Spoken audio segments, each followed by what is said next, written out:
and I forgive myself looking at university.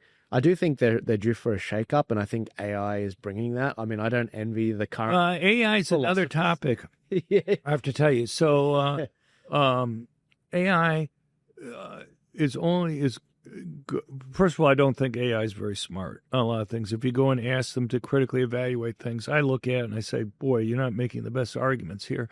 But also just the political biases. So, you talk about kind of censorship in social media. Anybody who's used Google for search, for example, will know that certain more left-wing stuff is given more emphasis than others. So we've done it like 3 or 4 times now. We've kind of asked AI chatbots, maybe 20 of them, a certain set of questions about crime and gun control.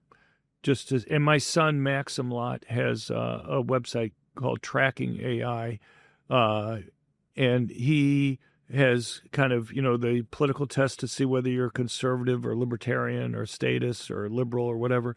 I kind of got the idea just to do it on crime. So I'd ask him questions like, do higher arrest rates and higher conviction rates reduce crime?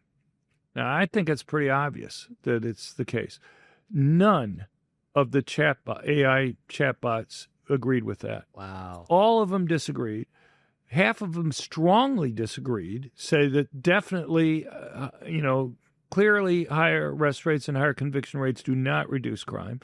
And, you see that bias across the board on questions. And on gun control, it's at least as bad. So I would ask him questions like things that we've talked about today, like things like, can you name me one place in the world that's banned either all guns or all handguns and seen murder rates go down? And so they all come back with Australia. And you say, wait a second, guys. You say, first of all, Australia didn't ban all guns or all handguns, okay? And you try to point that out to the AI thing, and they argue with you a little bit. And then you say, besides, it's not very useful just to look at before and after averages. And you try to explain that to them. And I have some people that I know who are involved in AI development on these things. And basically what they tell me is that the programs are set up that after a certain point, they concede to you if you're arguing with them. Yeah. But it doesn't change their responses when somebody asks the same question, 20 minutes later. Then they just go back to where they were before. I've had that before. I was in a debate on SBS here, and I was getting fact-checked by their fact checks that they put in after, very selectively edited fact checks.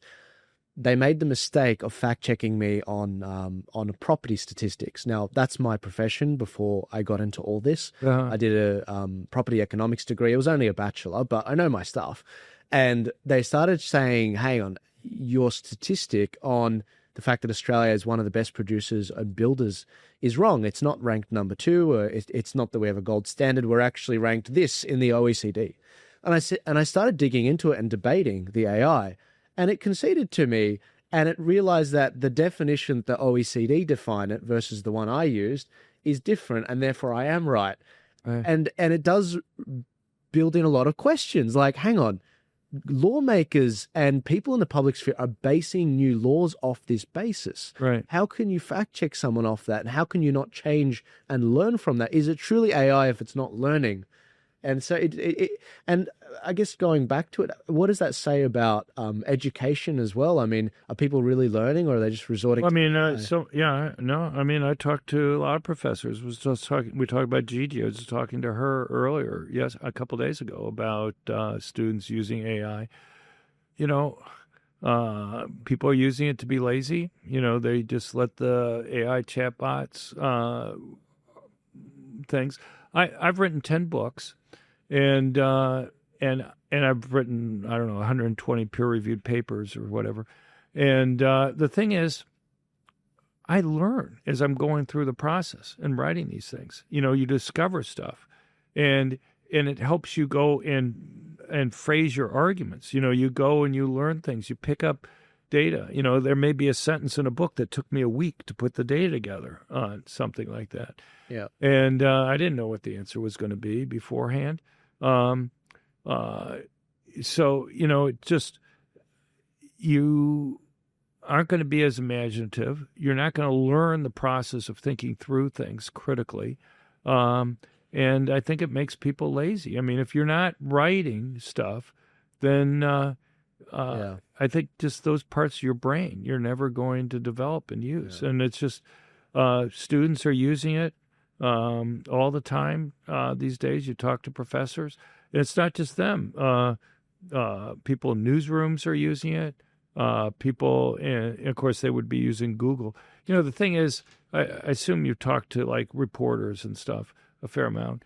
Reporters aren't experts on lots of things. You know, basically, a lot of them went to journalism school, and you know, they aren't an expert in anything. So what they go and they do, they go and they have a little staff meeting at like 9 o'clock or 9:30 in the morning, and they get assignments for that day. And so by the end of the day, they're supposed to have something written up. And so they get done at maybe 10:30. The first thing they do is they go to Google or something like that, and they go and do a search on it, and they see what comes up. And if Google is biased one way, you know, then that's the information that they get. Yeah. And they don't have any critical knowledge about the area usually to go and question. And so then they make a couple phone calls based on who they came up there, and you know, and then they write their story that they're going to have.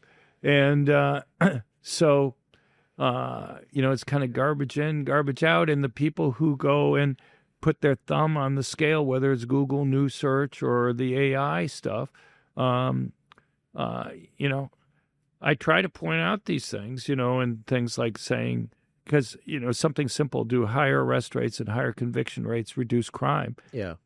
I mean, I'm stunned. I don't even understand how a chatbot can convince itself that it has no effect on crime. Thank you so much for watching the show. I hope you enjoyed this particular clip. If you want to support this show and keep the lights on and support everything we're doing at Turning Point Australia, please head to tpaust.com.au, where we've got hats, we've got shirts, we've got maps. And if you don't want to buy any merch, that's perfectly fine. If you want to just buy maybe a cup of coffee a month, for as little as $4 a month, you can help us get a small, long black to actually support the show and actually keep things going. Thank you guys so much for your support. Please remember to like, share, comment, and subscribe. I'll see you later.